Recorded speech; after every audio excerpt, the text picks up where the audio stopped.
Hola Quique, buenas tardes.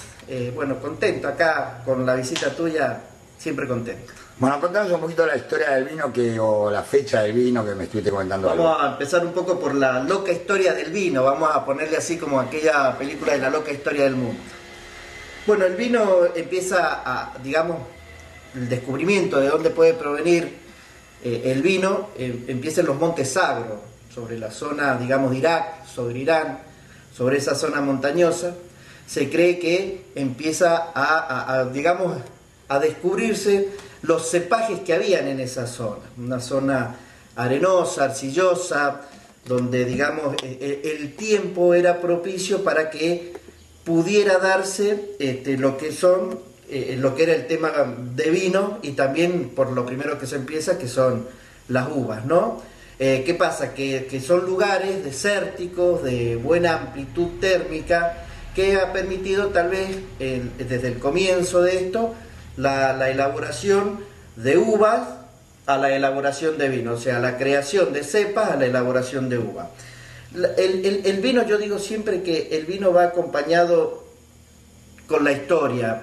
Si uno ve aquellas películas, siempre en las películas y de historia generalmente uno ve que hay una copa de vino sobre una decisión importante, sobre evento importante, desde los egipcios, desde los romanos, la cristiandad misma, las bodas de Caná, donde Jesús hace el milagro del vino nuevo, ¿no? Con respecto al vino que había de esa época. Entonces, digamos, es un poco el nacer del vino joven.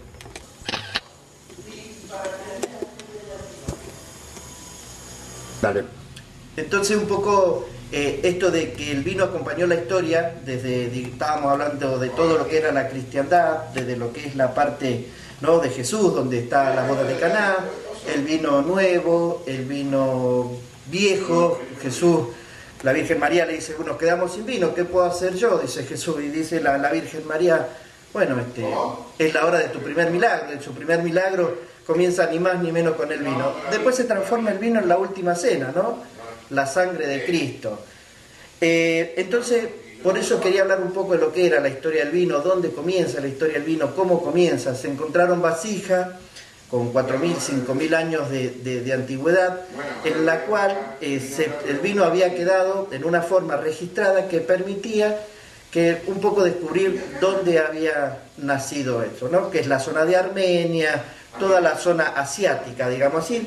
Para algunos historiadores, la historia del vino comienza en la zona china, con mucho más años de anticipación todavía, pero básicamente eso ha sido. Después empieza lo que es el famoso comercio a través de los egipcios, a través de los griegos, la conquista de Roma, ¿no?, la parte, digamos, por parte de Roma, de conquistar tierras donde todo esto se daba comúnmente, y pasaban también ellos a producirlo mucho más en todas sus conquistas. No hablemos de los países galos, hablemos de la misma Italia en sí, ¿no?, que hoy, digamos, produce los mejores vinos del mundo, según la parte enológica, pero un poco cómo se va ramificando hasta que llegamos a través de la conquista española a las tierras nuestras, ¿no?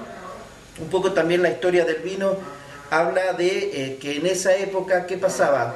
Al ser zona desértica y al haber poca agua, ¿qué es lo que pasaba? Generalmente el vino se bebía como un jugo para calmar un poco la sed por la falta de agua de zonas muy desérticas, donde prácticamente el agua era muy escasa, para ser así, ¿no? ¿Cómo llega, digamos, desde ese tiempo? Después llega el virreinato del Perú, y desde ahí, ¿cómo llega a nuestro país? A nuestro país llega en la zona norte, más precisamente entre la zona de Santiago del Estero y Salta, es donde comienza.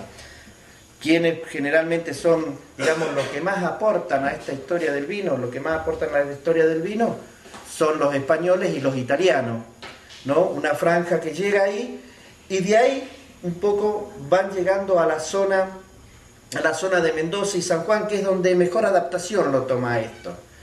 Se empiezan a hacer las colonias italianas, por un lado en Mendoza, las colonias españolas en San Juan, y un poco también acá empieza la historia con la parte, digamos, la parte de los indios, ¿no?, un poco de mezclar la raza española con la raza india, y de ahí eran un poco los indios los que estaban sabiendo qué tipo de tierra teníamos para elaborar todo esto. Entonces es una mezcla de irse produciendo algo que hoy en la Argentina terminamos en tercer, cuarto lugar en el mundo, dándole algo al mundo que no teníamos la más pálida idea que se lo podíamos otorgar. ¿Por qué San Juan y Mendoza principalmente? Son zonas desérticas, la amplitud térmica, que es lo que explicaba recién, es muy importante. A ver, si acá en una zona de montaña como la de San Juan, que la graduación de la uva da 1 grado más, lo que a la hora de elaborar y producir vino tiene más color, tiene más consistencia el vino en aroma, en cuerpo, eso se debe justamente a la maduración de la uva. En San Juan las zonas desérticas, las zonas de montaña tienen 40 a 45 grados de diciembre prácticamente a febrero, que es el tiempo de maduración. ¿Qué pasa con eso? En la noche, en la zona de montaña, vemos disminuir a 18 grados la temperatura. Esa amplitud en la noche permitió que la maduración en su totalidad de la uva.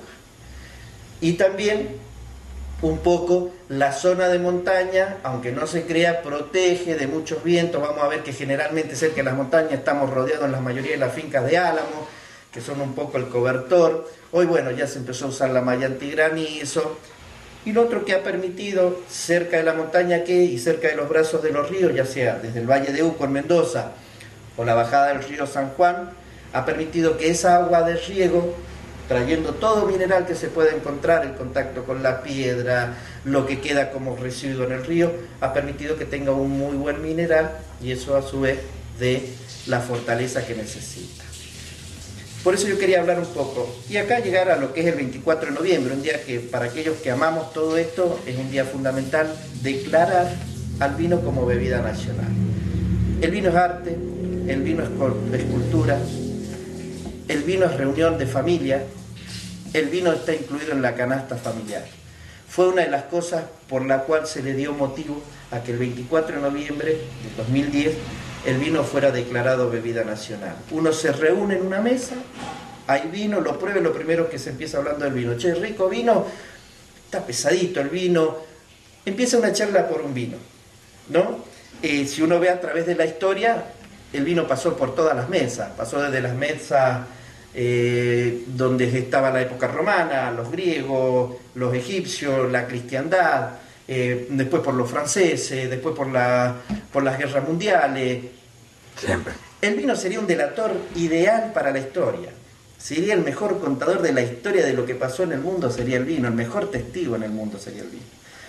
Pero yo quería hablar de esto porque por ahí uno puede empezar a hablar de lo que es el vino en sí, ¿no es cierto? Como un cepaje, de decir, bueno, tome un Cabernet, tome un Malbec, tome un Sangiovese, tome un Pinot Noir. Pero me parecía que era bueno también conocer un poco el desarrollo de la historia del vino, que comenzó hace 4.000, 5.000 años atrás, en una zona muy desértica como los Montes Sagros, que después fue tomada durante, digamos, desde la cristiandad, fue tomada por los romanos a su vez la extendieron. La expansión. Exactamente, desde los romanos, después vienen las colonizaciones españolas, acá, digamos, un poco ya al relacionarse con la parte indígena, aparte un poco las dos culturas, porque son dos culturas muy importantes, entonces un poco también es decir, bueno, uno pone un conocimiento, el otro pone otro conocimiento, y llegamos a lo que hoy tenemos, que es haber logrado un producto que se hable en el mundo. Y si se habla en el mundo, lo tenemos que hablar acá, ¿no? Lo tenemos que hablar acá. Totalmente. Porque es nuestro, porque se elabora en nuestro país, porque lo podemos disfrutar. Hoy nosotros tomamos un vino que lo toma el mundo. No hay diferencia, no es que hoy para exportación a mí me están dando un vino y para el mercado local me dejan otro vino. No, estamos tomando los vinos que toma el mundo. Hay marcas, por supuesto, que se hicieron solamente para exportación. Pero lo demás pasa, vean el dorso de hoy de las etiquetas y vean el dorso de la etiqueta, aquellos que tienen la posibilidad de viajar en otro lugar, y van a ver que el mismo vino, con la diferencia que nosotros tenemos un costo, en otro lado tiene un costo más caro, y tenemos que aprovechar esto que nace también, porque a ver, acá hay algo que siempre dije, el vino es familia. La mayoría de las bodegas nacieron de la familia. Fue, digamos, un trabajo en conjunto para brindarle al otro algo que el otro pone en su mesa y acompaña en una fiesta, en una reunión, en un encuentro de amigos. Por eso me parecía aquí que importante hoy hablar de esto, que es para aquellos que amamos esto, el 24 de noviembre, ¿por qué termina siendo importante? Es un reconocimiento a un trabajo arduo, a un trabajo que se hace en zonas desérticas, donde te falta el agua, donde vos decís, bueno, ¿qué hago acá? Donde todo es desierto.